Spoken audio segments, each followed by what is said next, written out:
Is there at this very moment a global secret brotherhood plotting to control the world? Or even worse, is the shocking plan already in motion? Have devastating weapons already been positioned around the world to cause catastrophic results? Can it be stopped?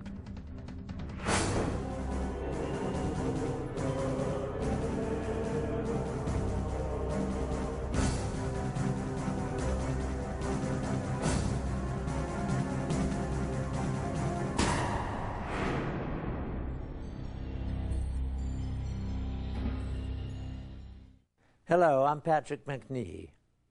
The Illuminati is said to be a global secret society that has been operating for centuries, a hidden brotherhood that includes some of the world's most influential people, people of all races and religions that hold top positions in government, churches, business, education, science, medicine, military, financial, and charitable institutions. A secret fraternity whose sole purpose is to take over control of the entire world's resources, finances, and its people.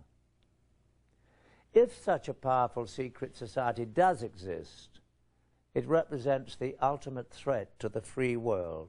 In fact, it means that right now there is actually no free world at all. Some say it's preposterous, but now for the first time ever we have obtained proof that not only such a global secret organization does exist, but it has infiltrated two of the most powerful intelligence agencies in the world. What's more, weapons of mass destruction have been hidden in the USA and other countries for future use. How could this happen? To get at the truth, we must first explore the dark reaches of the world's secret societies, whose history, rituals, and very existence are shrouded in mystery. Secret societies have existed for thousands of years. They all have one thing in common: unique knowledge, which they swear by oath to keep secret. For armed with this knowledge, limited to themselves, they believe they can control others. One of the earliest secret societies still exists today, the Masons. It is believed that its origins date back to ancient Egypt, when only a select guild of stoneworkers possessed special mathematical knowledge necessary for building the pyramids. Throughout history, Masons kept their methods to themselves so that only they could build the great structures throughout time that still stand today. First, the pyramids, and on to the great castles and cathedrals of Europe. But secret societies were not limited to tradesmen. The word assassin has its roots in a secret brotherhood of Shiite Muslim warriors that controlled northern Syria during the time of the early Crusades in the 11th century. Their speciality: they had perfected the art of killing. The sect was founded by Hassan-i-Sabah, called the Old Man of the Mountain, who ruled from a remote stronghold. Hassan indoctrinated his devotees with the promise that if they fought and died for Allah, they would live forever in paradise, full of heavenly and earthly pleasures. He used the gruesome power of torture and murder to give his teachings special impact and assure complete discipline and devotion. Hassan gave hashish to his fanatical disciples to induce a feeling of invincibility before sending them on suicide missions. Hence the name assassin was derived from the word hashashin, or hashish user. By 1100, the assassins were said to number over 70,000 fanatically devoted members. About the same time in history, another secret brotherhood was created, the Templars. The Prieuré de Sion, Priory of Zion, was a chivalrous fraternity created in medieval France with the purpose of preserving the Merovingian bloodline and returning them to the throne of France. Their official headquarters was the Abbey of Notre-Dame-du-Mont de Sion in Jerusalem. In 1117, Baldwin I, King of Jerusalem, found himself greatly indebted to the priory for their services in helping him attain the throne. In return, the king negotiated the constitution of the Knights Templar as the military and administrative arm of the Priory of Zion. The Knights Templar had been created 10 years before for the purpose of safeguarding pilgrims on the road to the Holy Land. During their time in the Middle East, the Templars had contact with the Muslims, including the Assassins. In fact, after the Crusades, because of the enemies they had in common, the Assassins took refuge among the Templars, imprinting the Christian soldiers with much of their fanatical and deadly ideas. As the Templars developed, they became not at all an orthodox Christian organization. But their secret rituals and doctrine were much more mystical, heretic, and occult-oriented.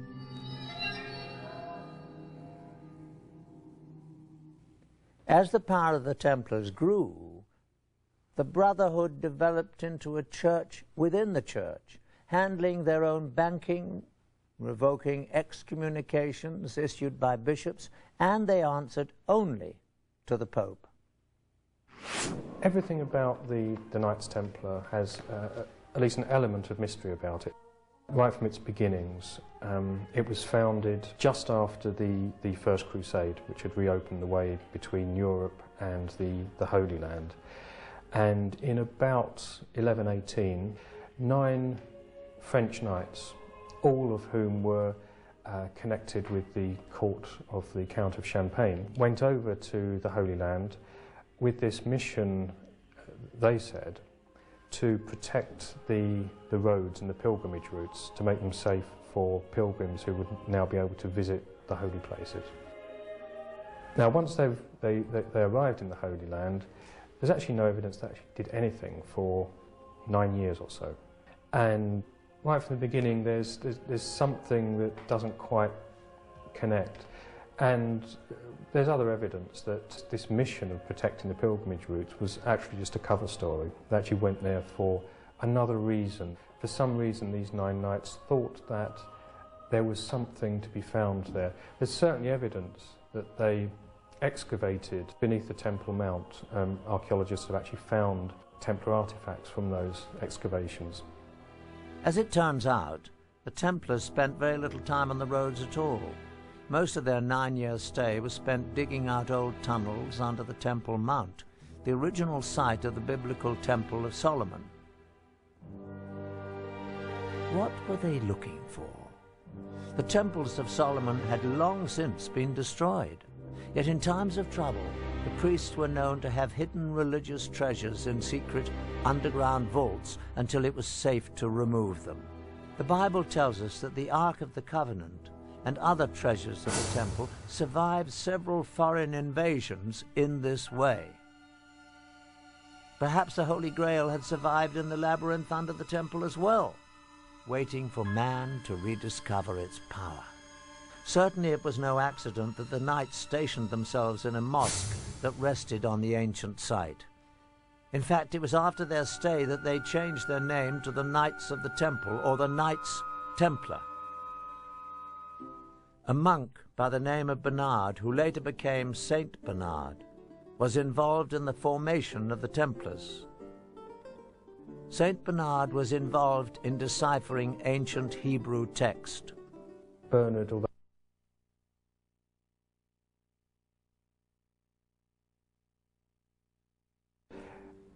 in ways that are quite odd for his time, he was very much into the feminine side of religion, very much into the Black Madonna cults of particularly of the south of France, which are very kind of mysterious, almost pagan.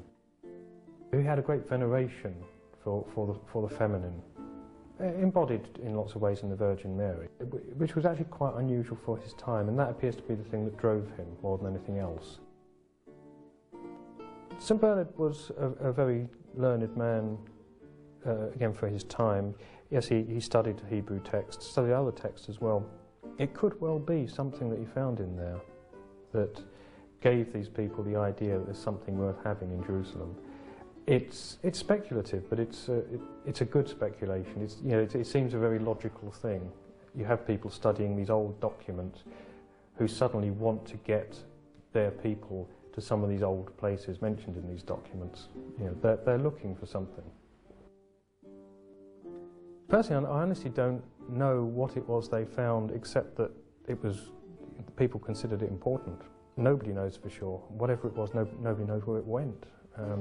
And it's a real mystery. But there's no shortage of theories, any of which could be correct.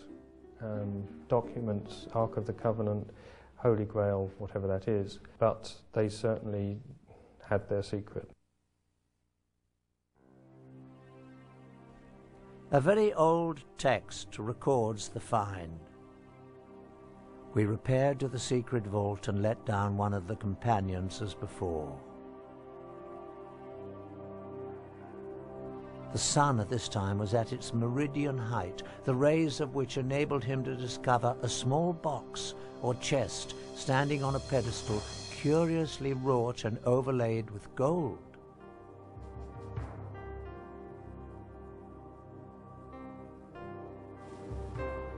He gave the signal of ascending, and it was immediately drawn out. We had brought it up for the examination of the Grand Council.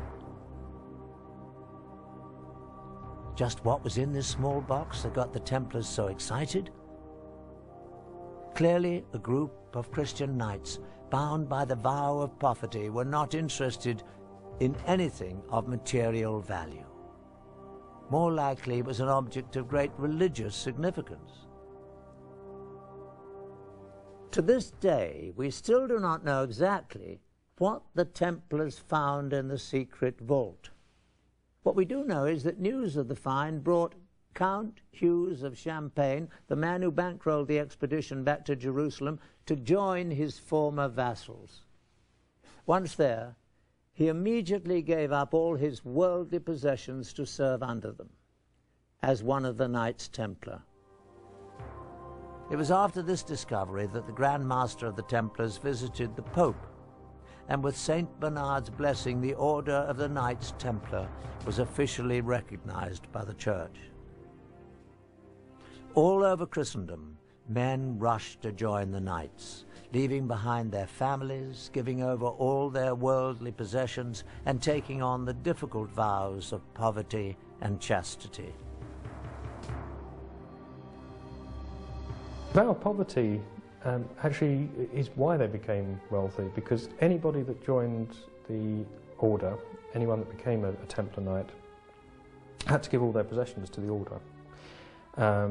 And it became quite a prestigious thing for noble families to have some of their sons go into the Templar order, and of course any money and property they had would go into the coffers.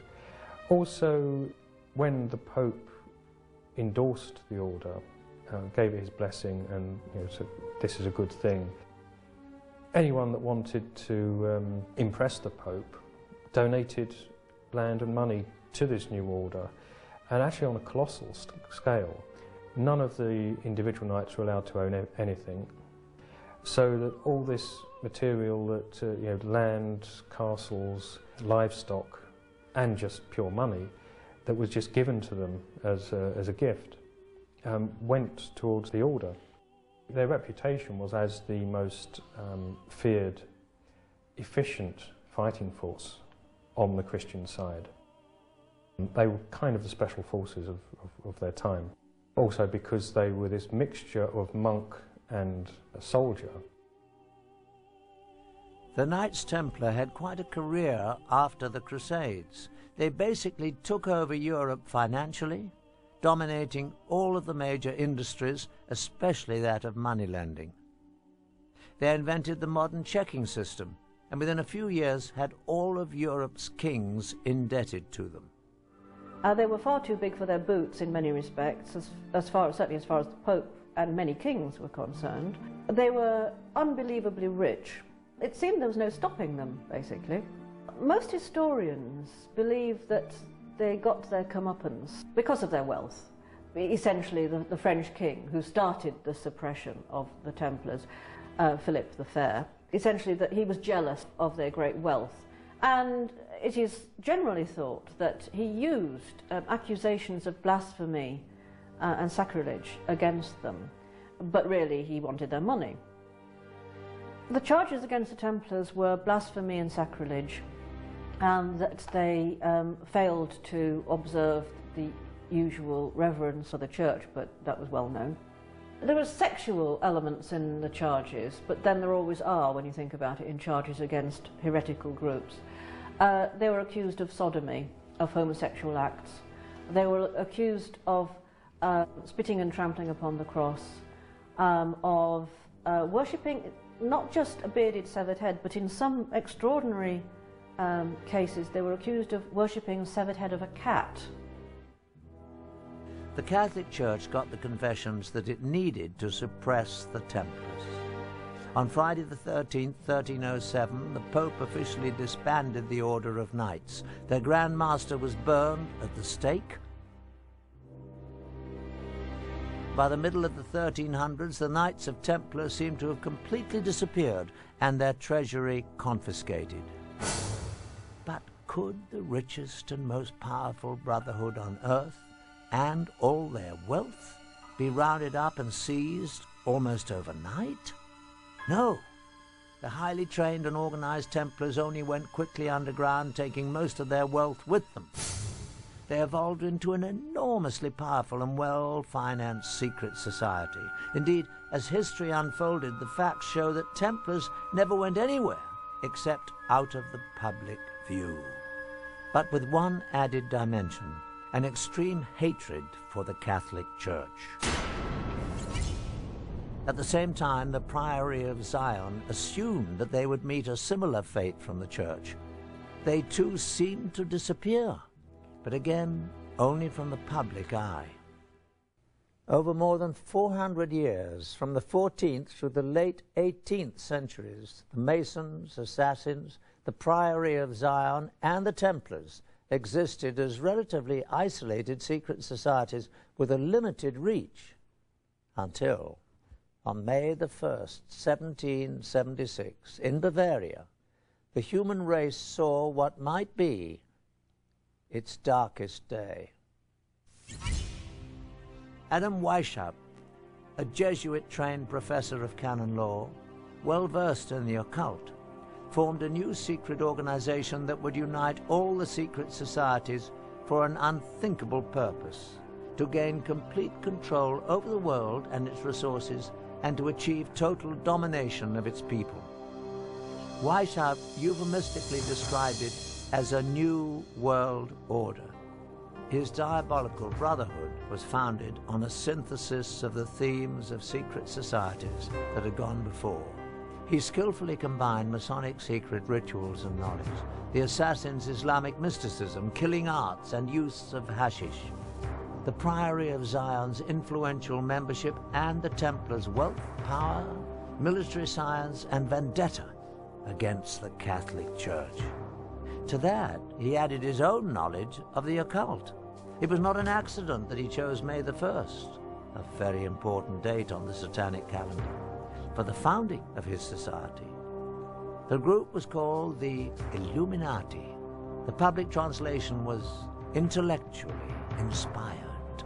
But Weishaupt himself said in private that the word was derived from Lucifer and meant holders of the light. The official seal of the Brotherhood was a mystical, unfinished pyramid, and an eye above it with rays of light emanating in all directions. The eye represented the all-seeing, all-knowing nature of the illuminated Brotherhood reigning above the world. To his followers, the founder listed the 5 top secret primary means that would be used to accomplish his dark goal of total world domination. 1. monetary and sex bribery would be used to gain control of men already in high places in the various levels of all governments and other fields of endeavor. 2. The Illuminati who were on the faculty of colleges and universities were to cultivate the best students for the cause. 3. Influential people and specially trained students under the control of the Brotherhood would be placed behind the scenes of all government, religious, and financial institutions and used as agents. 4. The secret society would develop absolute domination of the media so that all news and information could be slanted to convince the masses that a one-world government is the only solution to our many problems. 5. The final phase of the operation would employ all resources in place to initiate military coups that would overthrow all opposing governments and put the world under one global government controlled by the Illuminati. The group was originally composed of 32nd-degree Masons and used various Masonic lodges as recruiting grounds and fronts. The highest-ranking Mason to be recruited was a nobleman from North Germany, Baron Knigge, also known as Adolf Francis, a major player in the European Masonic scene. The Illuminati were extremely secretive, even identifying themselves and their chapters by assumed classical names. For example, Weishaupt was Spartacus, Knigge was Philo, the headquarters was Eleusis, Austria was Egypt, etc. Dates were given in a sort of cryptography. Under Knigge's guidance, the ranks of the Illuminati grew to over 3,000. But so much rapid success also brought opposition. The Jesuits especially had fought the Illuminati from the first, and eventually all priests became its active enemies. The Catholic Church went on the offensive against the secret brotherhood. In fact, priests raised so much opposition that the governor of Bavaria declared the Illuminati to be an outlaw conspiracy by edict in 1784. Many Illuminati were imprisoned, and some, including Weishaupt, were forced to flee the country. Soon, not only Illuminism, but also Freemasonry was forced out of Bavaria. By the end of the 18th century, the Illuminati seemed to have completely disappeared everywhere. But the Illuminati was not really gone any more than the secret societies that preceded them. They just went underground and added one more item to their list of dark goals: infiltrate and bring down the Catholic religion. When we look around the world today, what do we see of the secret societies? Masonic chapters exist in the open all around the globe as a mainstream organization. The Order of Knights Templar today exists as the top-ranking Masonic organization in the York Rite of Freemasonry. What goes on inside Masonic halls is still relatively secret. Probably known only to their upper echelon members are the dark rituals, goals, and the vendetta against the Catholic Church.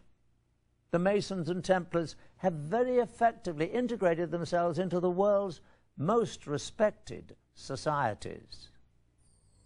To a lesser degree, the assassins have appeared publicly periodically throughout history.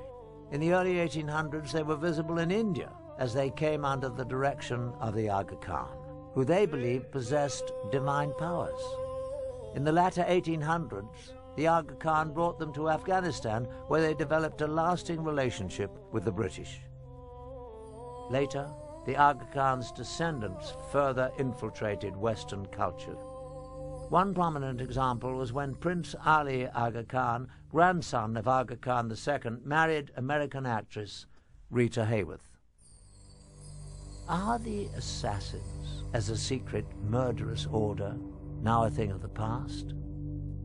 The bloodshed occurring today at the hands of Islamic extremists would say the assassins are alive and well. The Priory of Zion also continues to this day.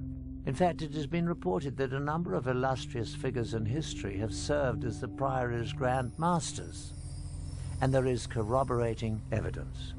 In 1975, a discovery was made in a Parisian library. Parchments were found called Le Dossier Le Carré. These documents indeed reveal that some of the secret members were Leonardo da Vinci, Victor Hugo, and Sir Isaac Newton. The Priory has been credited by some with the creation of the European Union. Former President of France, François Mitterrand, was believed to be a member of the Priory, and many other powerful people.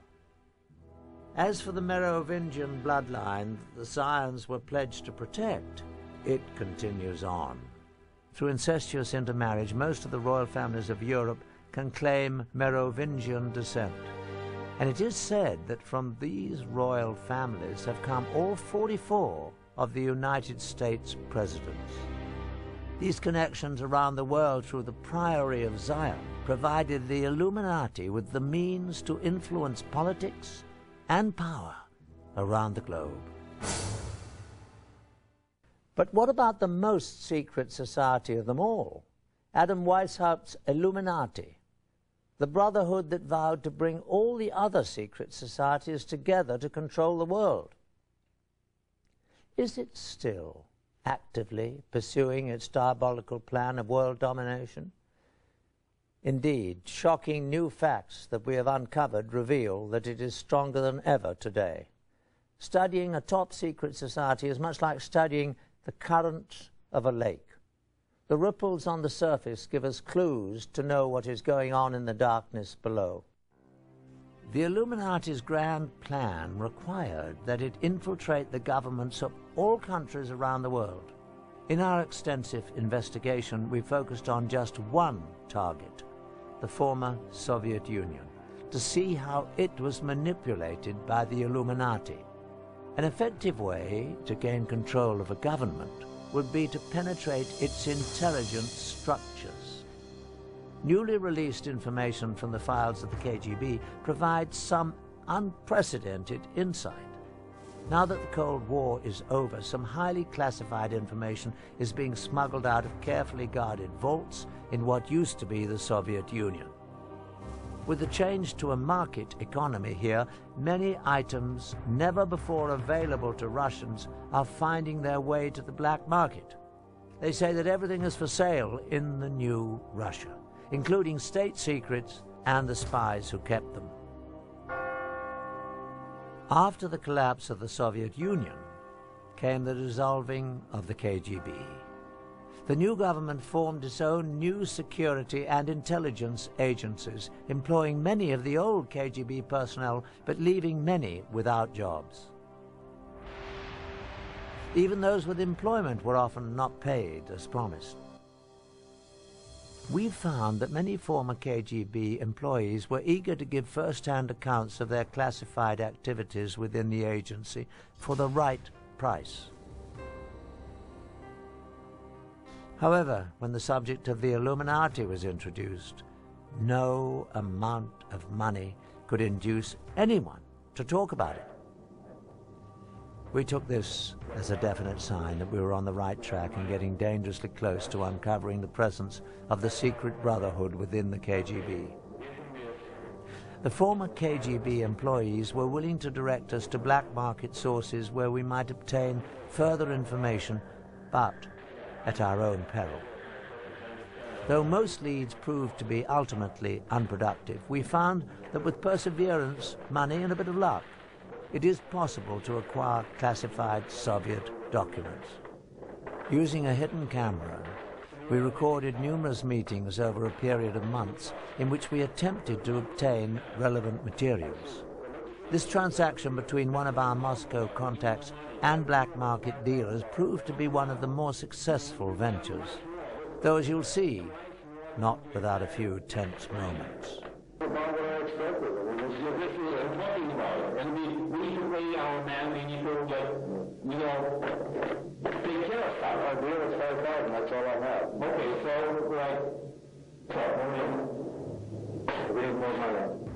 I'm talking, we need more money, okay? Like, we can get, okay, let's do that. Like, give us 5,000, that's okay, and the rest you can be, like, tomorrow, the next day, like, whatever. 5,000 is a deal, that's it, I can't do that. This is all I have. Okay, so okay, come on, let's talk. Hey, run him up! Finally safe from the black market dealers, within some of these documents we found corroboration for the most valuable piece of information related to us by the ex-KGB agents. Just as we had been told, indeed, the KGB carefully recorded their activities in documents, films, and tapes. And these were kept in storage in a holding facility beneath the KGB headquarters under the highest security. These were probably the most sensitive records possessed by the agency, for they would illuminate in graphic detail the most intimate activities of the KGB and possibly the connection to the Illuminati. The documents we purchased from the black market dealers represented a major breakthrough. They not only confirmed that more revealing KGB materials existed, they also told us where they were kept. Again, we went to our black market sources, now armed with this new knowledge. We believe that with the demise of the KGB, most of the safeguards protecting its records would be gone. Someone out there must have the knowledge and access to be able to supply them to us for a price. Over the course of the next 5 months, we employed our sources to try to obtain specifically these top-secret records of the KGB.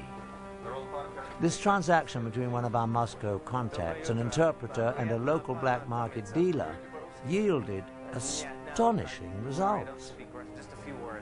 The location of this meeting is a textile factory in the Zakoniki district of Moscow. This is the office of the Russian entrepreneur who owns the plant and uses it for both legitimate and illegal business. After introductions and some initial small talk, the dealer is asked whether the KGB materials are on the premises.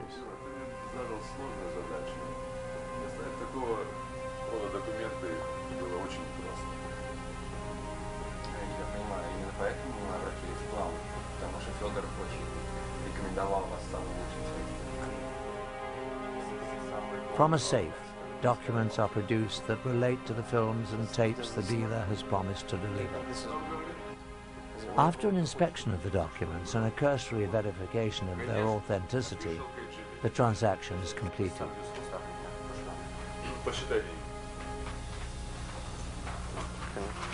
Okay, well, thank you. Спасибо. Пожалуйста. Nice to meet you. Дмитрий Сергеевич, спасибо за вашу работу. Money changes hands, and the tense group is led to another office where the films and tapes are said to be stored.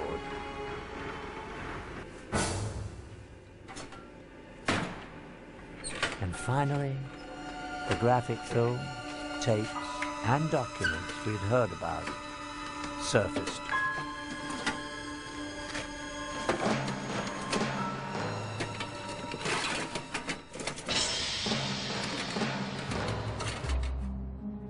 In a startling revelation within the classified documents we obtained, we find proof that the Illuminati infiltrated the Soviet Union and the KGB. These communiques between two high-level KGB agents actually refer to the original illuminated one, Adam Weishaupt, by name. They go on to allude to a connection with two past rulers of Russia, Joseph Stalin and Nikita Khrushchev. Our mission to place agents within the walls of the Vatican is a goal that the founder Weishaupt talked about 200 years ago.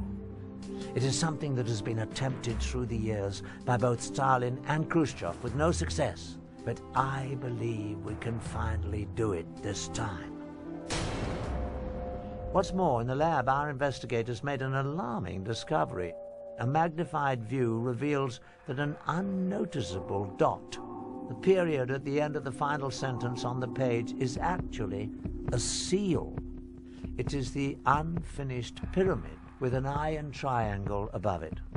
The official insignia of the Illuminati, a marking used by the secret society since its creation in 1776.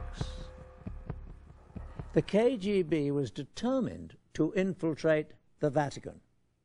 Why would this, of all places, be of such critical interest to the Russians? The answer is simple. The Russians would have no interest in the Vatican, but the Illuminati would. Not only would it further the vendetta against the Catholics, but it would be important for the greater purpose of gaining control of the world. The Vatican may be the most powerful force on the planet for influencing people. Policies dictated by the Vatican affect 1 billion people spread across the globe on every continent, in comparison to less than 300 million under the direct influence of the US or the former USSR. Reigning at the top of this vast empire of followers is one man, the Pope, whose words and wishes are considered by his followers to have divine inspiration. No other person on earth has such extraordinary power and influence. The Illuminati would have a great interest in exerting whatever influence they could on the Pope and his advisors. The KGB had a staff of agents permanently assigned to Rome, but the Vatican City exists as a very closed world, an officially recognized independent state with its own government. In effect, it is a sovereign state existing within the city of Rome. Surveillance of it from the outside is very incomplete. From more secret KGB documents we have obtained, we learn that in 1972, the Illuminati, using the people they had in the KGB, formulated a bold plan to position one of their people within the walls of the Vatican. Again, the period at the end of the final sentence on the document is actually the miniature pyramid and eye, the official insignia of the Illuminati. At last, the secret brotherhood could begin to control the Catholic Church from the inside. An agent was sent to the Vatican posing as a Ukrainian priest, driven from his country by the communists for anti-communist rhetoric. He was quickly accepted by the pro-American Vatican clergy. After only a few months, he achieved his primary objective, gaining the confidence of the office of Cardinal Vilo, the Secretary of State of Pope Paul VI. In this exclusive KGB film footage we obtained, on the right is the agent posing as a priest. On the left is the chief assistant to Cardinal Vilo. Devo tornare all'ufficio, devo fare cose lì e tutto il resto. Ok. Spero che... Ecco che arriva. The third man is actually another KGB agent, no doubt placed in the organization by the Illuminati. He is also seeking to gain access to the cardinal. Sì. Questo va bene, molto piacere. Bene, bene. Molto a lui.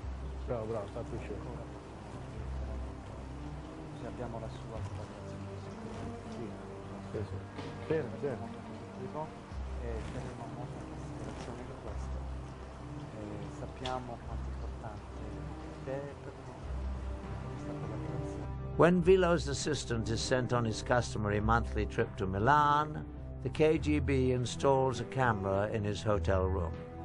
In typical KGB fashion, the priest is about to be set up to be blackmailed to assure his continued cooperation. Over several days, a woman becomes friendly with him and gains his trust.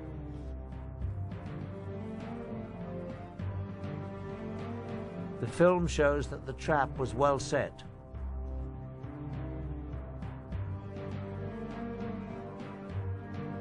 One night, the woman comes to his room to take him to a dinner meeting.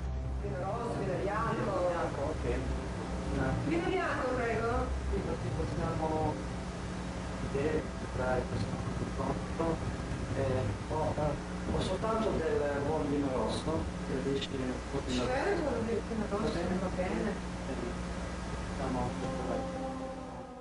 While he is briefly away pouring drinks, she takes off her blouse.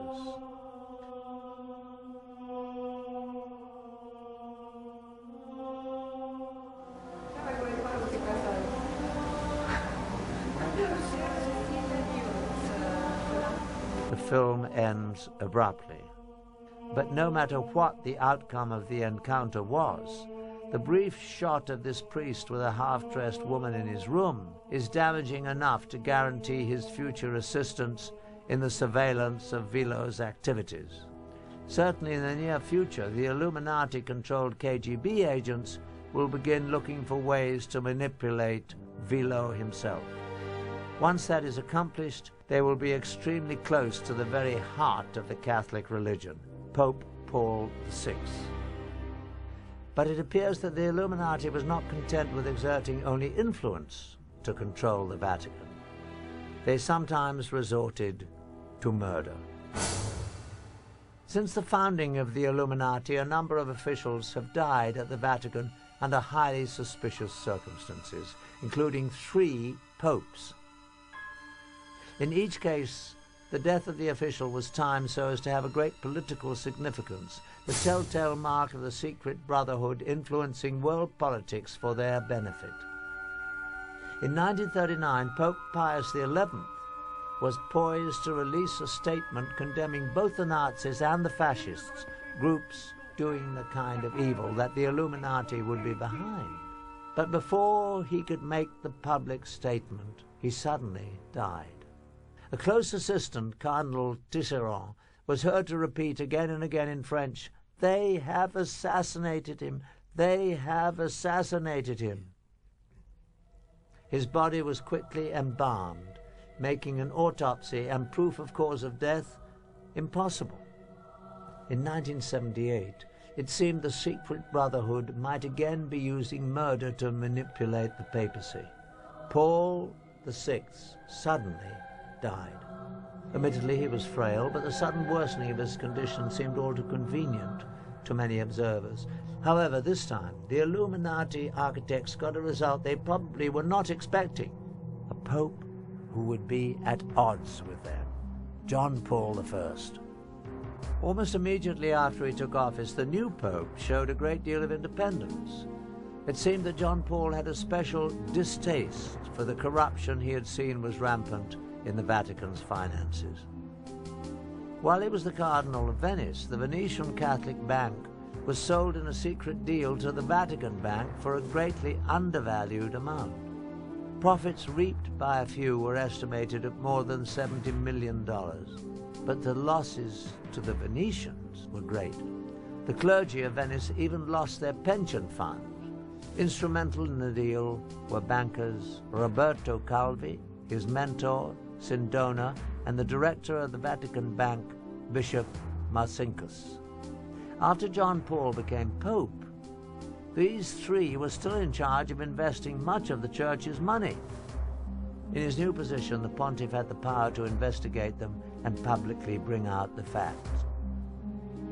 Altogether, he was poised to uncover illegal dealings that involved almost $1 billion.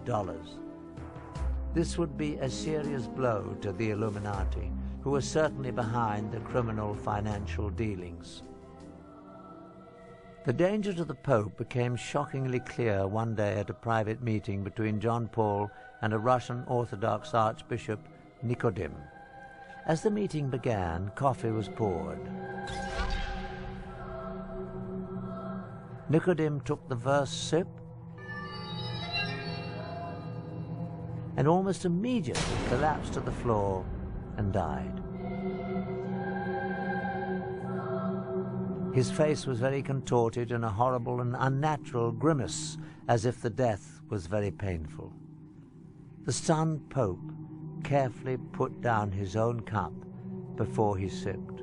Certainly it came to his mind that the coffee must have been laced with poison that was meant for him. The official doctor, however, quickly proclaimed that the Archbishop had died from what had become the standard cause for deaths at the Vatican, a massive coronary. All the facts surrounding the mysterious death of the Russian Archbishop Nikodim pointed toward an assassination attempt and a cover-up. The Russian's body was embalmed very quickly after his death, without a prior complete medical examination. After the embalming, it would be impossible to perform an accurate autopsy to determine the cause of death, particularly if it involved poison. Also, the coffee the Archbishop drank was never collected for analysis, and no forensic investigation was ever carried out. Although the proof was gone, to many it was clear that the Pope had narrowly escaped being murdered only 10 days after he was elected. The experience proved so frightening that John Paul called a secret meeting with his top 4 cardinals to discuss the situation. The meeting took place on September the 28th, 1978. Only the 4 cardinals and the Pope were in the room. To this day, it is not known exactly what was said, but afterwards, the Pope was moved to take action. He ended the term of Cardinal Villot as Secretary of State. This was the same Cardinal Villot whose assistant had been blackmailed in the KGB films taken in 1972. Over the 6 years, this cardinal must have also been drawn into the Illuminati's web. Removing him meant that the Pope had uncovered at least part of the dark secret. But even John Paul could not avoid his fate at the hands of the Illuminati. That night, the pontiff retired earlier than usual and took with him detailed notes of the secret meeting to deliberate upon. At 5 a.m. the next morning, the Pope's closest attendant, Sister Vincenza, became concerned. His Holiness had never overslept before. She appeared inside his door. John Paul appeared to be sitting in bed with a light on as if he were reading. Various papers were around him. But to her horror, his face was frozen in the same agonized contortion she had seen on the face of the dead Russian Nikodim only days before. After only 33 days as Pope, John Paul was dead. After more than 200 years of protecting their secret ways, the Illuminati was very thorough at covering its tracks. Although the Pope had relieved him of his Secretary of State duties just hours before, Cardinal Villot took charge. As the senior cardinal, he was now, in essence, the temporary Pope. He first locked himself in the papal bedroom and collected prescription medicine from the bed table and most of the papers in the room, including notes of the secret meeting. Also taken were the candies the pontiff often enjoyed while reading, and even the Pope's reading glasses and slippers. All these items were never seen again. Next, Villot sent Sister Vincenza away to a convent after forbidding her to tell anyone that she had found the pontiff dead and anything about what she saw. And then at 6:10 a.m. he ordered embalmers to be summoned. But the most shocking occurrence of all was that they arrived almost immediately. It was estimated that given the distance the embalmers had to travel, they must have been contacted at 4:45 a.m., 15 minutes before the time that the sister had discovered the Pope. At 7:30 a.m., a public announcement was issued. The cause of death was heart failure. Instead of Sister Vincenza, it was reported that the Pope's secretary, Monsignor Maggi, had found the body, and the time of discovery was changed to 5:30. By the time of the announcement, the embalmers had already done their work, just as in the all-too-similar death of the Russian Archbishop only 23 days before. Any possibility of a 100% accurate autopsy was eliminated. If foul play was involved in the death of John Paul I, the chance to prove it was conclusively gone forever.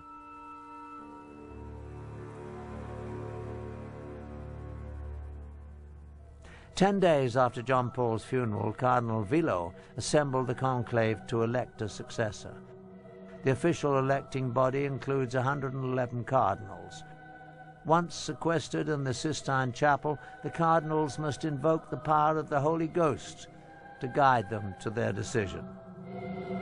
But in truth, the principal candidates for Pope are not determined behind the closed doors of the conclave. These decisions are made in the elegant restaurants of Rome, where the most powerful cardinals meet for their dinners and lunches.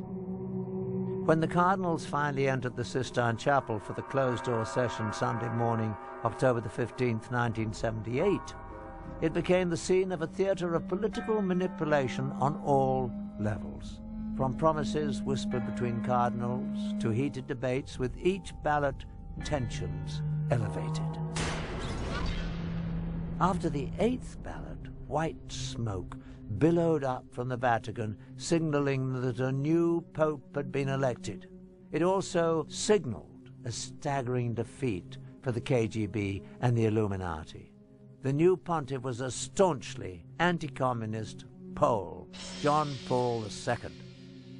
But the Illuminati does not accept defeat easily. On May the 13th, 1981, Mehmet Ali Agca, a man wanted in Turkey for murder, stood outside the Vatican Basilica in the crowd waiting for the Pope to ride through. According to Ali Agca's own account, John Paul came out of the Vatican about 5 p.m. in a white Jeep. As the Pope came by, Ali Agca pulled a pistol up and fired 3 times before being wrestled to the ground by the crowd. The pontiff was seriously wounded, but he would recover to continue his papacy. At first, Ali Agca asserted that he had acted on his own, but investigators became convinced that a much larger conspiracy had used the obviously unstable and dangerous man as a tool for assassination. Soon, Ali Agca admitted that the shooting was part of a Bulgarian conspiracy masterminded by the KGB. But of course, both Bulgaria and the Soviet Union denied any involvement. When the jury announced Ali Agca's conviction and life sentence, he seemed shocked that he'd been left to bear the responsibility for the crime alone. Then he began laying out the precise details of the conspiracy to Italian investigators, naming all those involved. On November the 25th, 1982, Serge Ivanov Antonov, an employee of the Bulgarian National Airline, was arrested in Rome and charged with involvement in the assassination attempt. Soon, the list widened to include 3 other Bulgarians and 4 Turks. In July 1983, as Agca was being transported to another facility, the world saw him publicly admit the KGB connection, as he shouted to reporters that the KGB and Bulgarian intelligence services were involved. Later, he explained that he had been trained in Bulgaria and Syria by KGB experts in international terrorism. He also admitted that Antonov was an accomplice along with 2 Bulgarian embassy employees. In 1984, Italian judge Lario Martella was convinced that the KGB and the Bulgarian Secret Service were involved in the assassination attempt on Pope John Paul II. The judge released this finding based on the following facts. Agca used a perfectly forged passport to enable his entrance into Italy, something available only from highly sophisticated sources. He also had enough money to allow him to stay for extended periods in Bulgaria, Switzerland, and several other European countries. There was evidence that he received substantial assistance in his activities in Italy leading up to the assassination attempt. In spring, the trial of 8 men accused of conspiring to kill the Pope convened, and the facts began to emerge. During the trial, several Turkish defendants testified that they aided Agca in his travels from Turkey through Bulgaria to Italy. Another said he had made payments to Agca from the Bulgarians on trial. One admitted delivering the assassination weapon to Agca in a Milan restaurant. By the 1980s, after 2 centuries of positioning their people in high places, the Illuminati had apparently gained control of the Italian courts. In the end, to the amazement of most observers, the Italian court found that there was insufficient evidence to convict the conspirators. The Agca case not only illustrated that the secret brotherhood had compromised the Italian judicial system, it also showed that the Illuminati had reached the very top of the KGB. In 1990, Viktor Ivanovich Shemov, a KGB major who defected to the US, made a shocking admission. Before he escaped from Russia in 1980, he received an order to obtain all the information possible how to get physically close to the Pope. The order was signed by Yuri Andropov himself, at the time the head of the KGB, the same Yuri Andropov who would only a few years later become the head of the Soviet Union. The Illuminati's final step to domination called for military coups around the world to seize power in order to create one global government controlled by them. To accomplish this, they would use the huge surplus of catastrophic weapons stockpiled in the USSR to threaten the entire world. Although the KGB was the most well-known, it was not the only espionage entity run by the former USSR.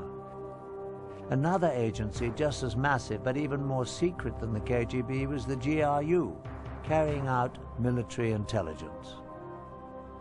And the secret brotherhood went to great lengths to infiltrate it. The proof that they were successful is revealed in these highly classified GRU agency documents that we purchased from a black market document dealer in Russia. In them, an agent is given his orders to work using the cover of a journalist in Washington, D.C. Once again, the Illuminati has left their telltale sign. Period under high magnification is the pyramid and all-seeing eye. While the KGB collected information on political figures and influenced politics around the globe, the GRU gathered intelligence essential for achieving military objectives. Some of the activities of the GRU were aimed at achieving objectives in various ongoing conflicts, such as Afghanistan. But the major mission of the GRU was to prepare for future wars with other countries, especially the USA. It was this agency that was ready-made to be used to place the deadly weapons for the final phase of Illuminati's dark plan. The GRU operatives were perfectly trained for the operation. In time of Cold War beginning, in the mid, in the end, actually all time of our military service, we were used in military preparation of former Soviet Union for the future war against America. Beside their military education, GRU operatives underwent 3 years of exhaustive training. They learned to use all the tools and techniques of the spy, and they became experts in explosives. Once fully trained, the GRU agents were moved to assignments in foreign countries. Some were given diplomatic covers and went to work in embassies. Others assumed positions as journalists, as is the case in the secret documents we obtained with the insignia of the Illuminati. One was Stanislav Lunev, a former GRU colonel, who in 1992, after 20 years with the agency, would become Russia's highest-ranking military officer to defect. In his book and in an exclusive interview with us, Lunev gives a first-hand look into the GRU.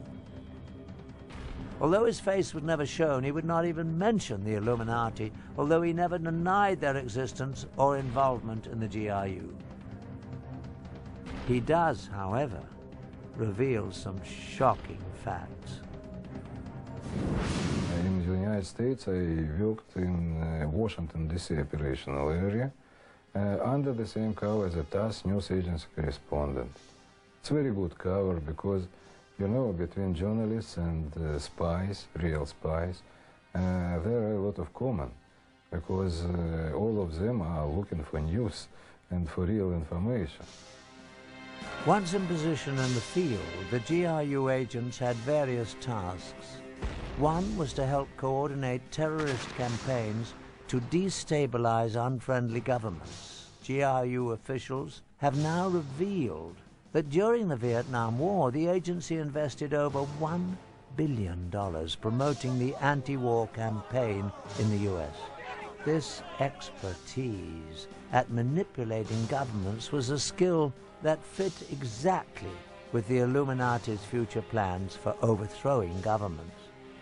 Another major part of the GRU's agents' work was laying the groundwork for Russian special forces, the Spetsnaz. These elite troops under the GRU would penetrate countries to perform military sabotage when needed. Some would blow up strategic targets such as power stations, bridges, and communication centers. Others would form assassination squads to kill government leaders and their families. This was an ability of great value for the Illuminati for world domination.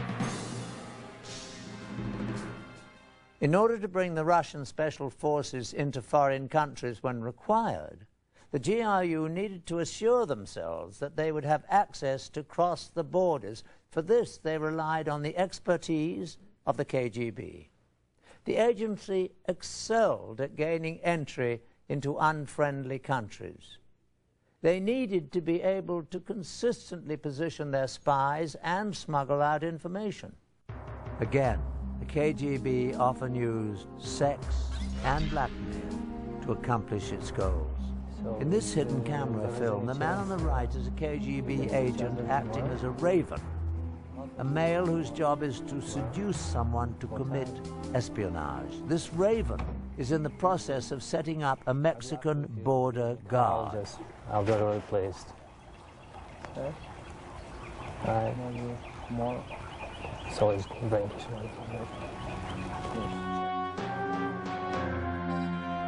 Once this border guard was hooked, KGB agents could freely cross into the U.S. from Mexico at this station. This information would then be passed on to the GRU, so they too could use the access to bring in agents and the Spetsnaz when they were called for.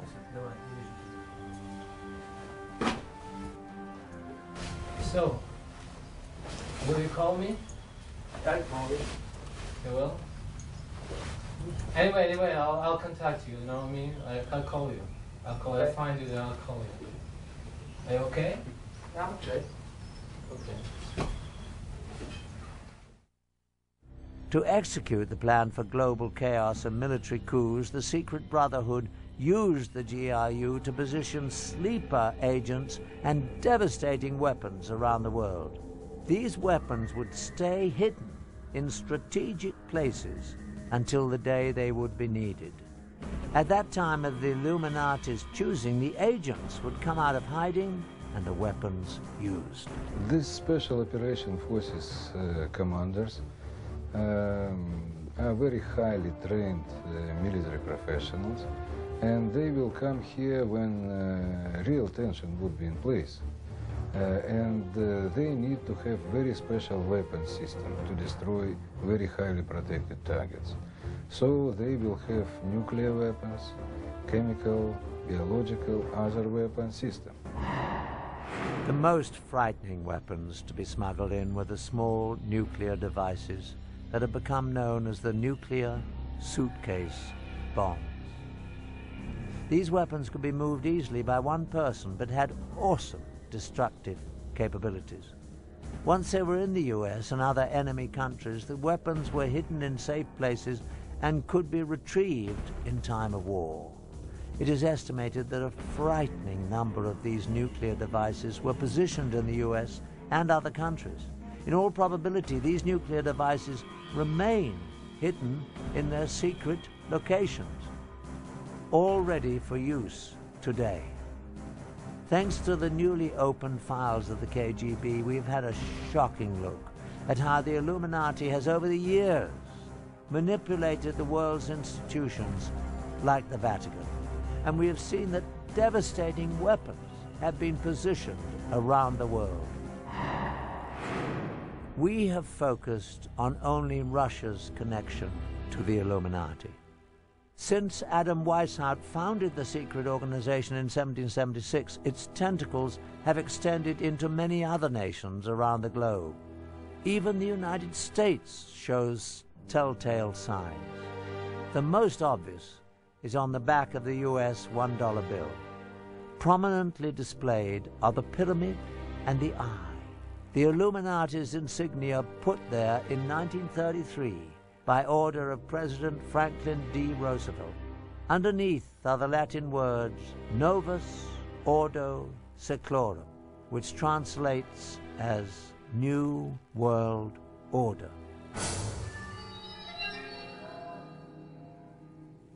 Can the unthinkable plan for Illuminati global domination be stopped?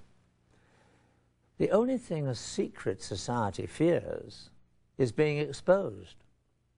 Today, books on the frightening subject are gaining wide distribution. The internet is filled with information about the secret organization. We can only hope that the people of all nations around the world will see the signs and heed the clear warning that there are those lurking in the shadows who are planning to take away our freedom.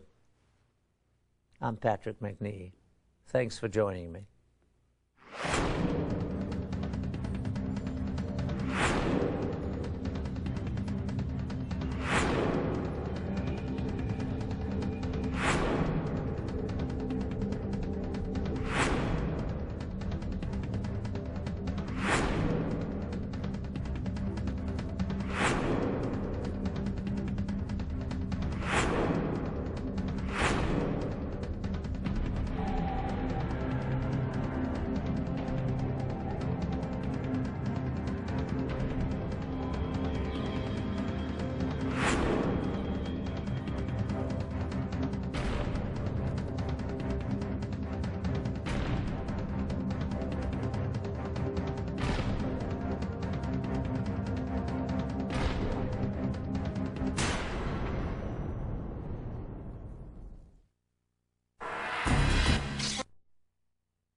Crime so huge that most of you will not believe it to be real, and so perfect that even today, 86 years after the fact, few realize that the crime even took place. The creation of the Federal Reserve System was about more than just money. Some refer to it as the secret birth of a criminal conspiracy to rob the American middle class of its hard-earned wealth. Others believe it to be part of an attempt to bring the world under the control of a shadowy international elite that calls itself the New World Order. And through it all, we have wars, assassinations, and Martians. In fact, if it weren't for the Martians, you might have heard about this mother of all conspiracies a long time ago. We know now, within the early years of the 20th century, this world was being watched closely by intelligences greater than man's. On October 30th, 1938, the Mercury Radio Network interrupts the music of Ramon Raquello and his orchestra from the Park Plaza Hotel of New York City for a special news bulletin. The infamous War of the Worlds broadcast begins with its terrifyingly real description of an invasion from Mars. And before the night is out, 1 million people will run panicked into the streets. I'm extremely surprised to learn that a story which has become familiar to children through the medium of comic strips. After what has been a closely guarded secret for nearly 50 years, Orson Welles' original broadcast turns out to be no mere show business stunt. Should have had such an immediate and profound effect upon radio listeners. But instead was a complex psychological warfare test conducted by C.D. Jackson for the Rockefeller Foundation. When the results are compiled nearly 2 years later, they are released to an elite whose names most men will not speak of over a whisper. Among them groups like the Bilderbergers, Trilateral Commission, CFR, and the Federal Reserve. C.D. Jackson was the equivalent of being the head of the National Security Council in the White House under Eisenhower. He was the chief of psychological warfare.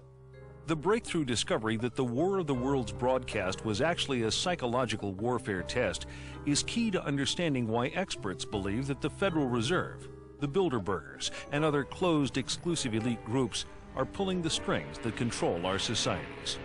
Well, it's a fraternity. They have a common objective, and this common objective is to maintain control. America grew so rapidly and became wealthy so quickly that really we've always been the thorn in the side of this New World Order crowd. They've just never been able to get us completely under their control. So America is the target, and once they finally get us subdued, the rest of the world would fall very quickly. Moguls like the late J.P. Morgan, a man so excessively wealthy his likeness adorns the tycoon card in the board game Monopoly, are all safely cloaked behind their own carefully constructed versions of history. But are the private agenda of these select few woven permanently into the fabric of world economy? Are we simply the unwitting pawns in a game whose rules were written amidst the clandestine corridors of private social clubs 100 years ago or more? Hundreds of miles south of the banking capital of the world, New York City, just off the coast of Georgia, Jekyll Island provided a winter retreat to the rich and famous. This tiny ocean getaway was formerly owned by the monopoly man himself, international financier J.P. Morgan. Here, in a conclave intended to remain secret forever, 6 international bankers plan what is to become America's most powerful private institution, the Federal Reserve System.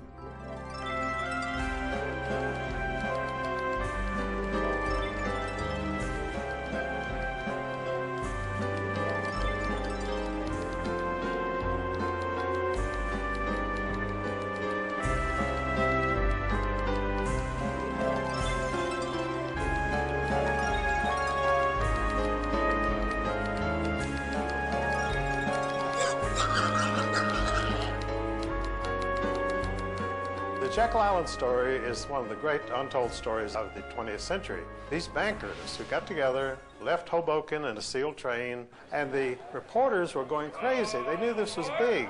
These were 5 of the biggest bankers in the world getting on this sealed train. The reporters wanted to know what the hell was going on. And they didn't know for years what had happened. It is at the urging of the famous poet Ezra Pound that Eustace Mullins begins his own personal search for the truth about the origins of the Federal Reserve. Ezra Pound's young artists and writers, friends, were killed during World War I. Ezra wanted to know why they died. Digging book by book, row by row, in the entire economics section of the Library of Congress, I found this little magazine with the Jekyll Island story in it. When I took that to Ezra Pound, he was so thrilled. It was the biggest discovery of his life. In fact, Ezra Pound called the Jekyll Island story the biggest detective story of the 20th century. But why? Andrew Gray, grandnephew of one of the 6 men who met to plot the creation of the Federal Reserve System, scoffs at talk of secret cabals. Well, I'm asked whether the Jekyll Island meeting can be automatically classed as a conspiracy. And the answer, first of all, is that the need for secrecy does not necessarily imply conspiracy. Very important legislation of any kind cannot be drafted in public forum. Back in 1910, they called themselves the Jekyll Island Club. Collectively, members represented more than 1/6 the wealth of the entire world. So anxious were they to keep any knowledge of their meetings secure, they used code names even when talking to friends. "We're going to Jamaica," they would say, and those in the know would understand they were traveling to Jekyll Island.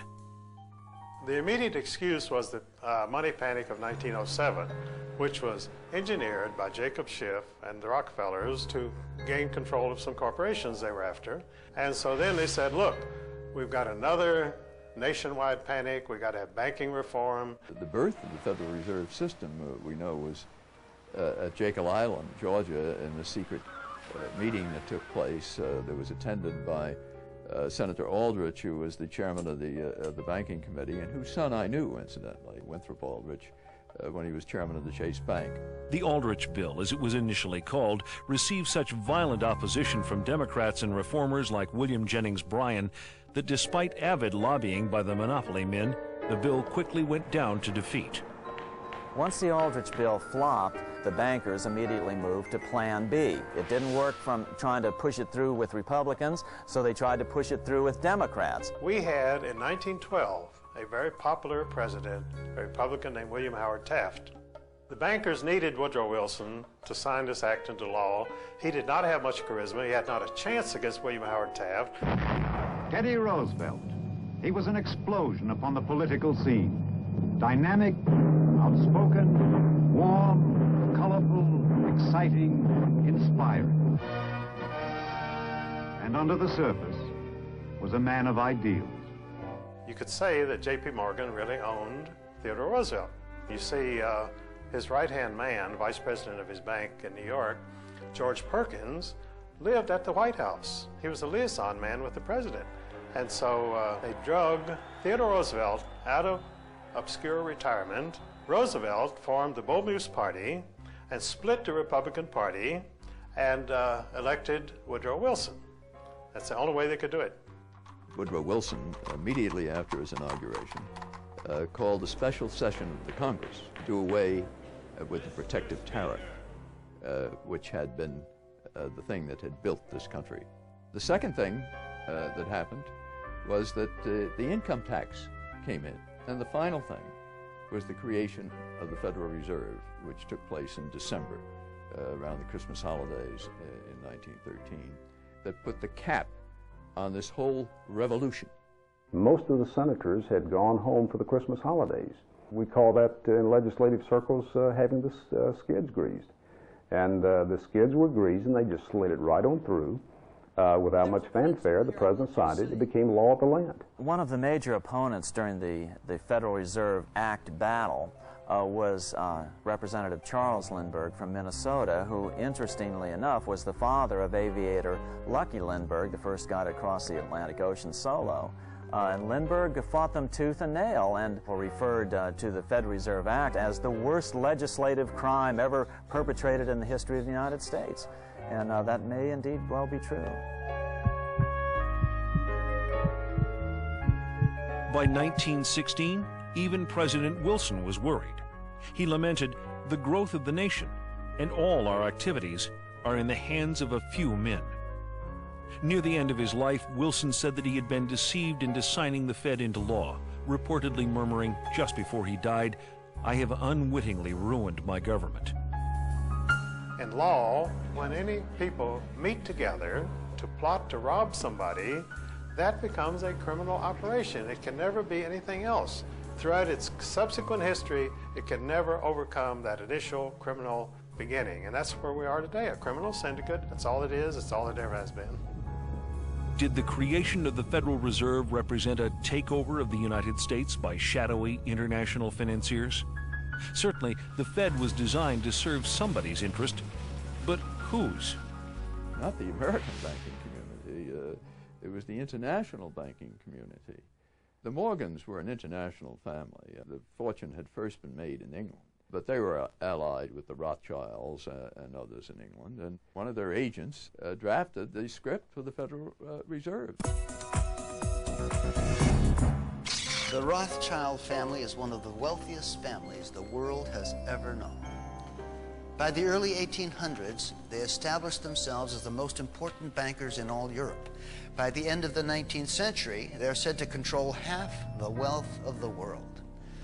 As Rothschild biographer Derek Wilson explains, Rothschild critics have justification for their anxiety.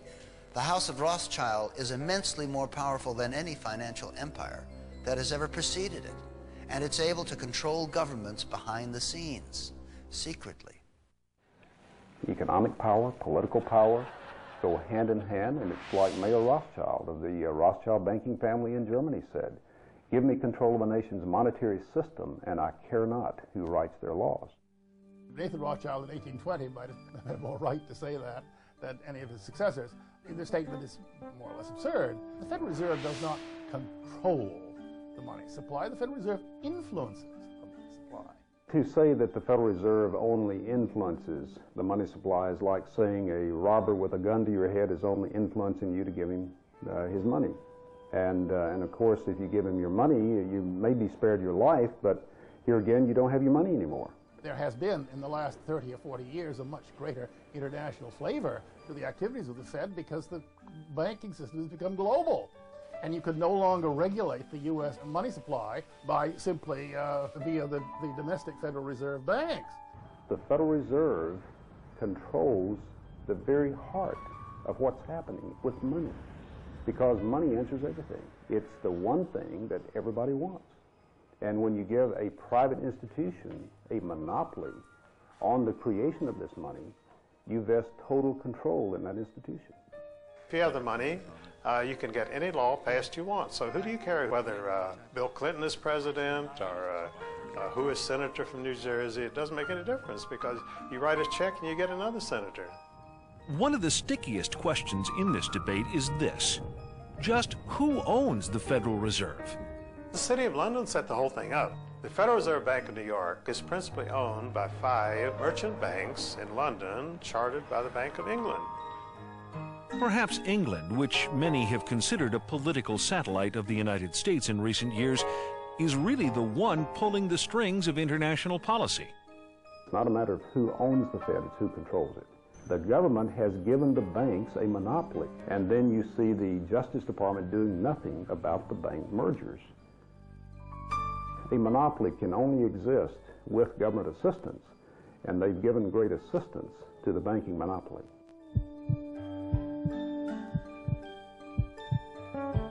Perhaps the headiest allegation made against those who run the Federal Reserve is that they are responsible for 3 of the biggest tragedies of the 20th century: World War I, World War II, and the Great Depression.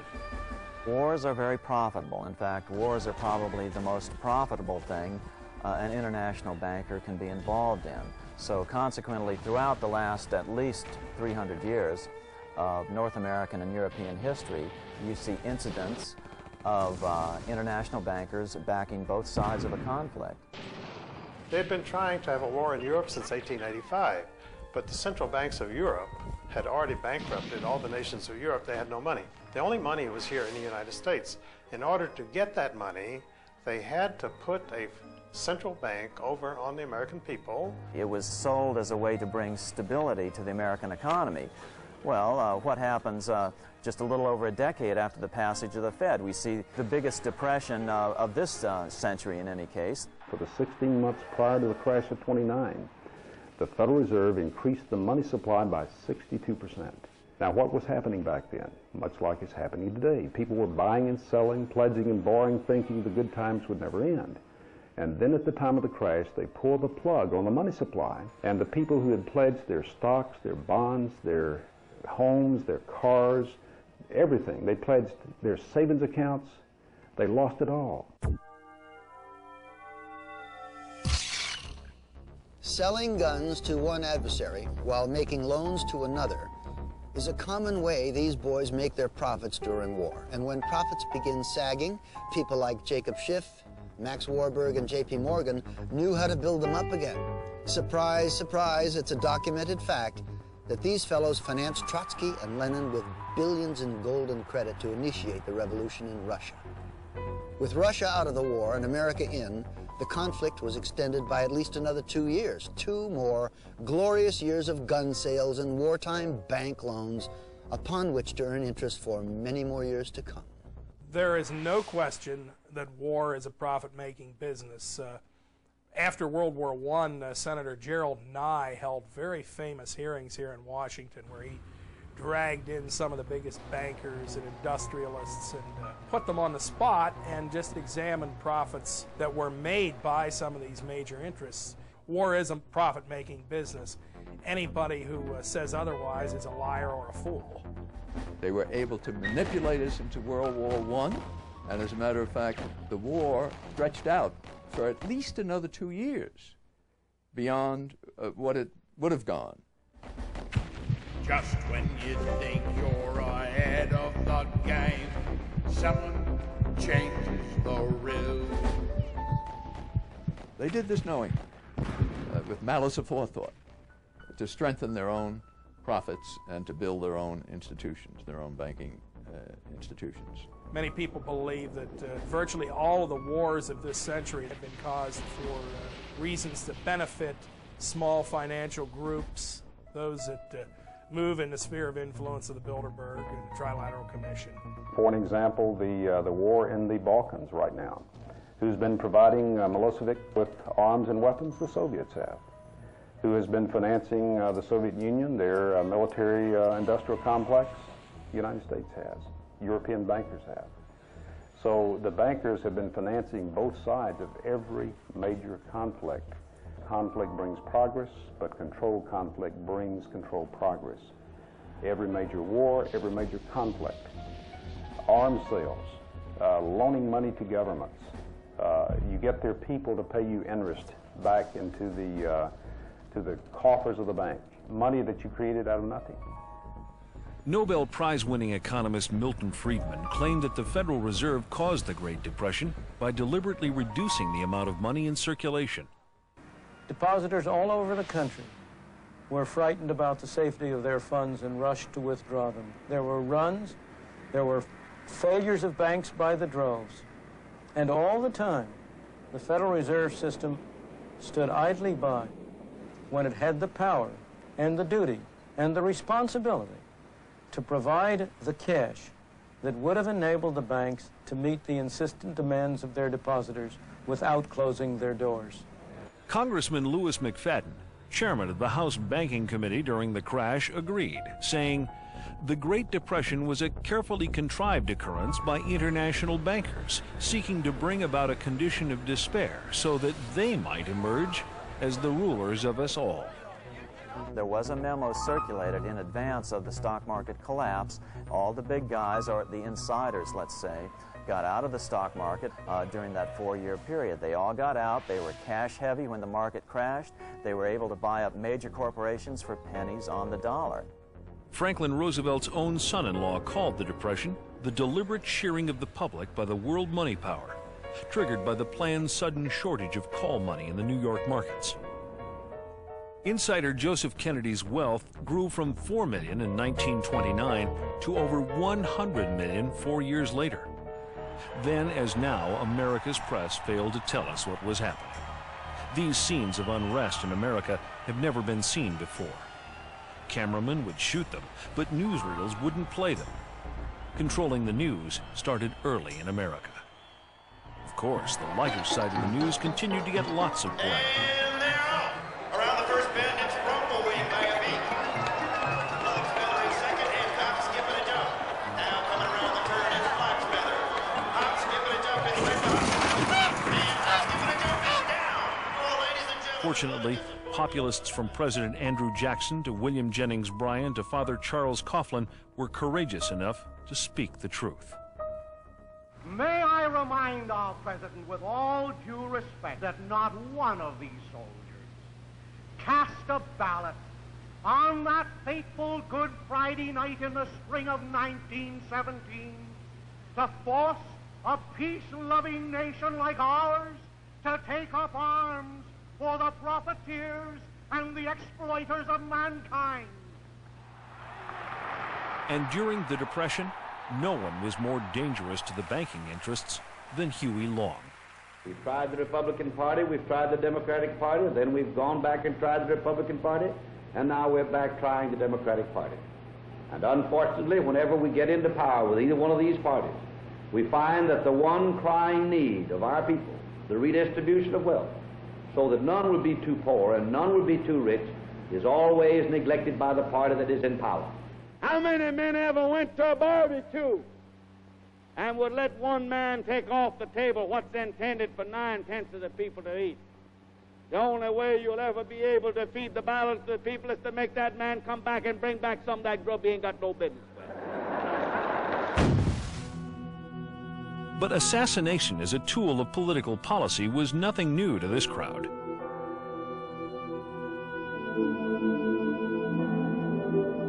President Jackson, for example, in his era, he was the leading opponent of the privately owned central bank. Well, what happened to him was an assassin who was connected to international bankers, it was later found out, got right up to Jackson, stuck 2 pistols in his belly, fired both at the same time, both misfired. Jackson was saved.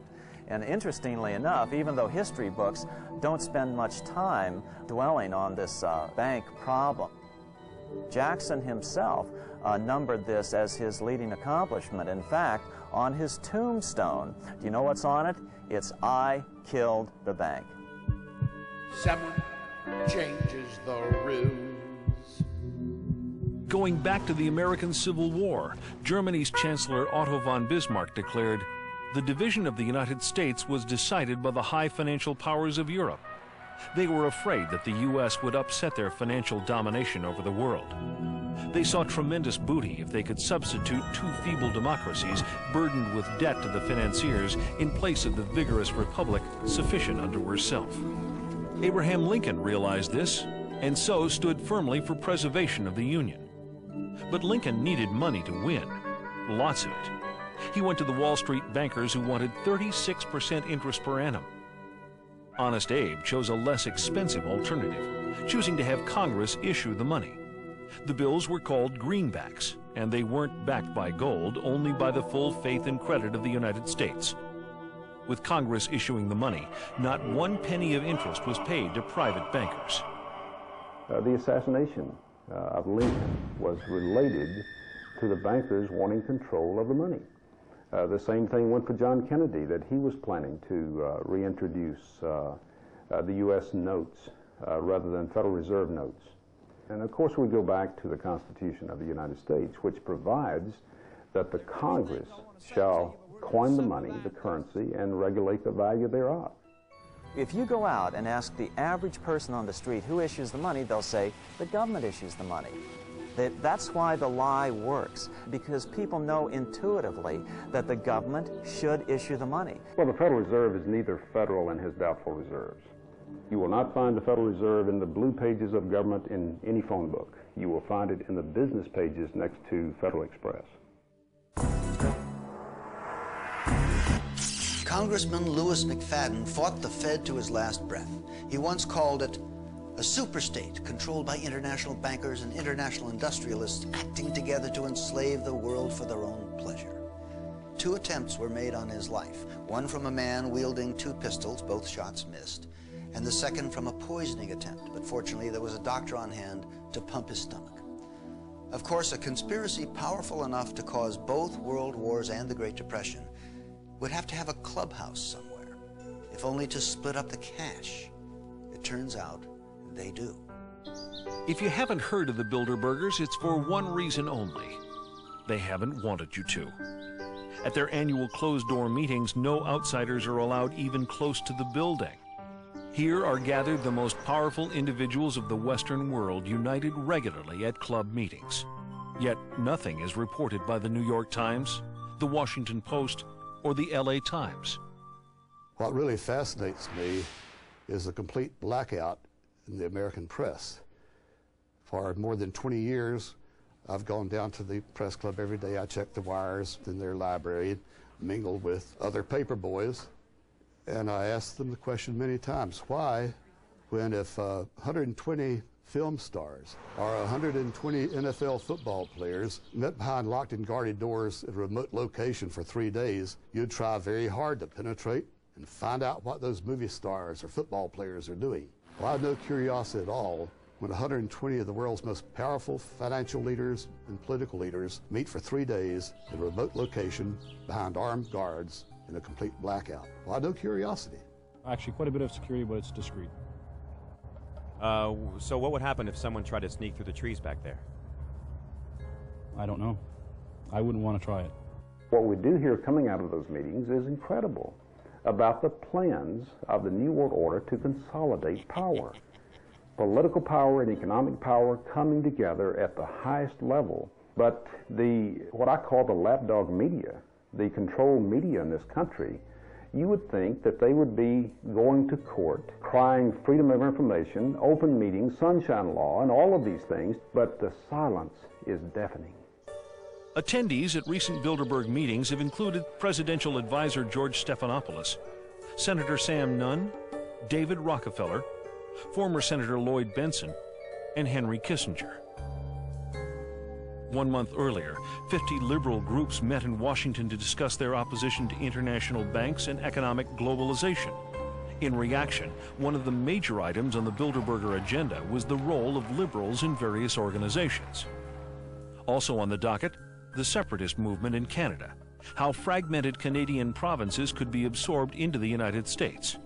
Next, the expansion of NAFTA from Alaska to Chile, to boost corporate profits by encouraging American businesses to move to Latin American countries, where the costs of labor are low and environmental laws are not enforced.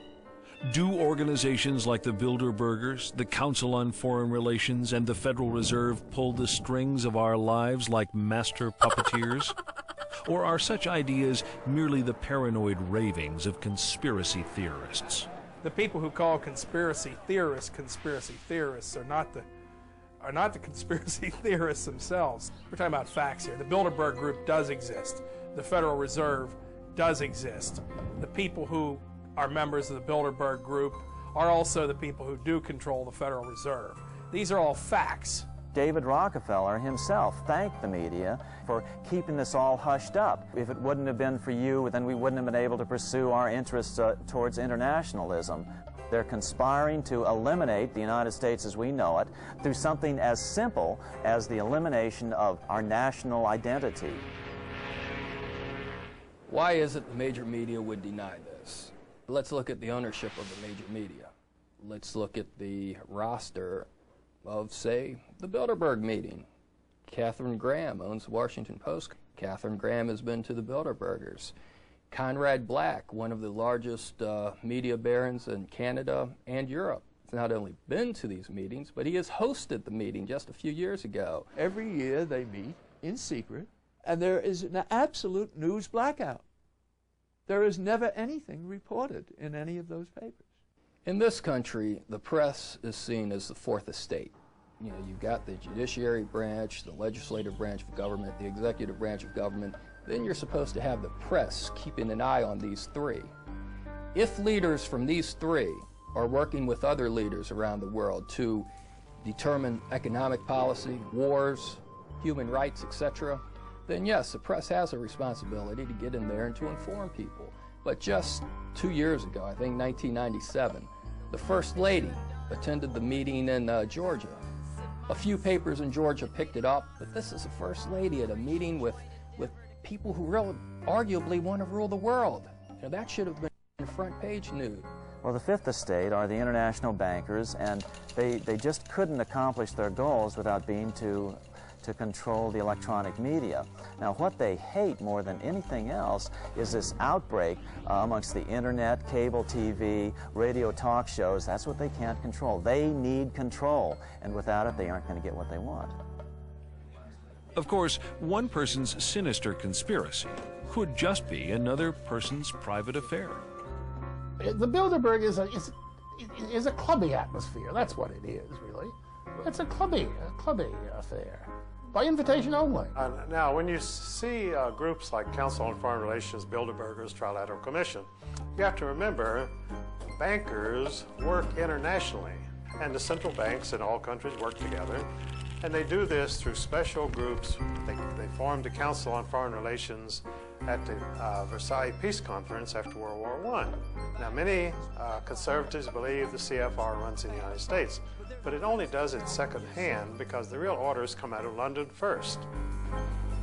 Decisions arrived at in secret Bilderberger meetings apparently do affect our lives as much, if not more, than the policies adopted through Democrat-Republican squabbling.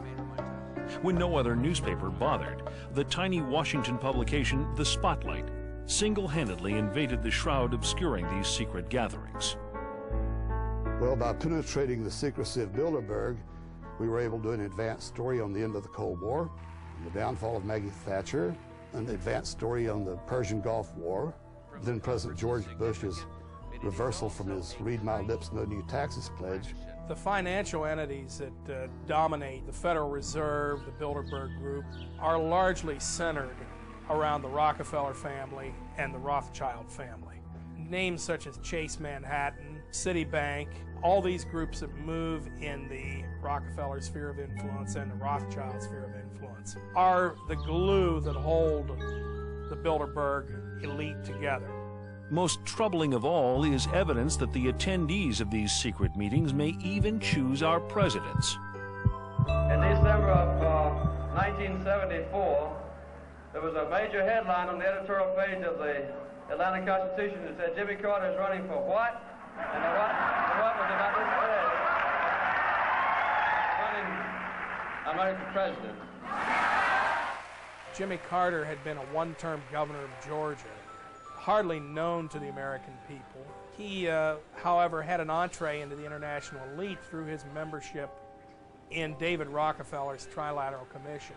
No one had ever heard of Jimmy Carter. I think that's fair to say. Yet, within the next several years, as he announced his presidential campaign, started moving towards a Democratic presidential nomination, he started getting a lot of favorable media coverage, particularly from media connected to the Rockefeller sphere of influence. Jimmy Carter was painted as a populist, a man of the people. I remember when we couldn't find a microphone. When in fact, he was moving in the highest circles of the international elite. When we discovered that the obscure governor of Arkansas, Bill Clinton, had attended his first Bilderberg meeting in Baden-Baden, Germany in 1991, we were able to anticipate a political future for the young man.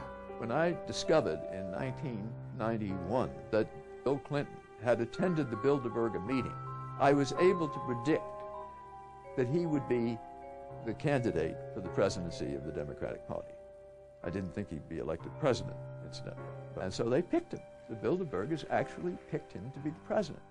And will, to the best of my ability, preserve, protect, and defend the Constitution of the United States. Preserve, protect, and defend the Constitution of the United States. So help me God. So help me God. Bill Clinton, like Jimmy Carter, was a product of the Rockefeller Empire. Bill Clinton has a few up on Jimmy Carter, though. Not only was Clinton a member of the Trilateral Commission, but he was also invited to become a member of the Council on Foreign Relations.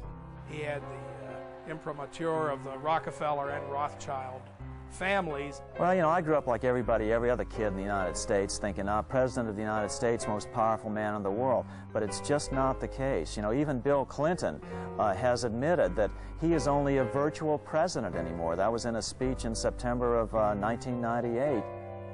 Just when you think the economy's stable, just when you think you're made in the shade, someone changes the rules. Is there a conspiracy? If we are onto the fomenters of what's loosely called the New World Order, the free movement of capital and goods across national boundaries is clearly a big part of their agenda. The global elite have been the primary promoters of free trade precisely because of the fact that they are the ones who control the major multinational corporations. They are the ones who want to build televisions in Mexico and in impoverished third world countries and pay these people sub-minimum wages, slave wages, and then export them at gigantic profits back to the United States. But we're told by the major media in this country, which is tied in again with these international elites, that, oh, well, this is a temporary thing. It really is good for America. But it's not good for America. Look at anybody who's lost their job. Look at how their family suffers. That's the Bilderberg group at work. That's the Trilateral Commission. That's the Federal Reserve. All these elite groups that they're benefiting, but the average American isn't. These families have been mostly in the banking business for at least 500 years, most of them. They were in the slave trade, they were in the opium trade, because these people are not interested in 5% a year return. They want 1,000% a year return. And to get into those things, you need to get into gold, slaves, drugs. That's where the big money is. Fiat currency is what we have. Fiat, meaning no thing, nothing, having no value. In other words, it's backed by the faith and credit of the person who is creating the money. If you have a private bank out here that is creating this money, then your faith is in their ability to keep the value of this currency to where everybody accepts it. We have to understand that people, not governments, not central banks, nor nation states, but people ultimately determine what money is and what money is not. It's been that way for over 5,000 years. This brings us back to our initial question. Are we citizens of a great democracy, or is something more convoluted and sinister at work? Is there anything wrong with the best and the brightest controlling our country, or potentially in the near future the entire world? Are international financiers in control of our lives? Are they masters of the universe? What's wrong with an elite ordering world events? There's a lot of things wrong with that. The American people, at least, have always been told that they control their own destiny through their elected representatives, but when you find their elected representatives behind closed doors, surrounded by armed guards who will not let the general public in, and they're making decisions that affect the future of the American people and the people of the world, then there are legitimate questions as to why this elite should be able to dictate things. The whole point of one world government is to eliminate the concept of nationalism. Now, why is eliminating nationalism bad if it would eliminate war? Well, the reason is, if old British Lord Acton's axiom, that is, absolute power tends to corrupt absolutely. If you could print $1 billion tomorrow, well, you could be a master of the universe. But you can't, because they have the monopoly. As long as they can print the money, as long as they can buy the New York Times, the Washington Post, congressmen, senators, presidents, then you can't compete against them. What have you got to offer? If you have relatively few people governing your government, you don't have a democratic government, do you? You've got a secret cabal here who is governing the United States. And not just the United States, but the governments of England and France, Germany, all the European countries, less influence in Japan, but quite a bit there too. So it's a conspiracy against the people of the United States and of the Western world. What would you call it? Are the Rockefellers and the Rothschilds and the people in their sphere of influence the masters of the universe? Let's put it this way, they want to be the masters of the universe, but there are a lot of people who don't want them to be. They create money out of nothing. What a scam. They have so much money, they don't care about money. All they care about is power. All they care about is being able to control the political situation so it goes their way. But they still have not been able to succeed in America because of the wealth and the independence and the patriotic spirit of the American middle class. That's the only thing that's holding this world from a situation of total despotism. See, if I serve you a black cup of coffee and it's 95% coffee but 5% arsenic, it's mostly coffee, but it's going to kill you in the end. What we've been doing is we've been getting a truth-error mixture of events going on around the world. Enough truth to make it seem plausible, but enough error to get you off course. A lot of it has to do with our educational systems, where we've been dumbing our kids down. And when you dumb them down, it's the cruelest form of censorship, because most of this current generation can't even read the books that these guys would be scared of. It's only fitting that we end with a quote from the man who started it all, Woodrow Wilson, a dreamer who tried to change the world for the better, but who in his final years ended up regretting many of the important accomplishments attributed to his presidency. We are controlled by a small group of dominant men, he said, of the worst ruled and most completely controlled governments in the civilized world. Is there a sinister conspiracy in control of our lives? Are there masters of the universe? If there are, I'm not one of them, nor would I want to be. Democratic societies have always been the crowning glory of human civilization, and in a democracy, the people decide, they don't have their decisions made for them. Masters of the universe, you've seen the evidence, you decide. Just when you think that your life has turned sunny, you're counting your money, tasting the honey. Just when you think you're ahead of the game, someone changes the rules.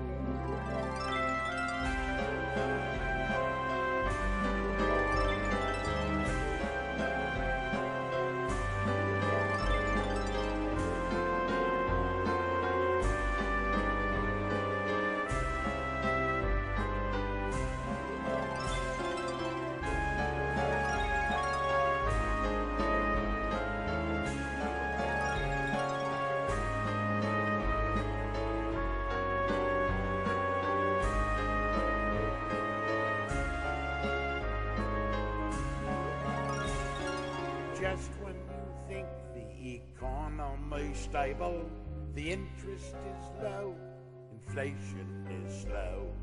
Just when you think you're made in the shade, someone changes the rules.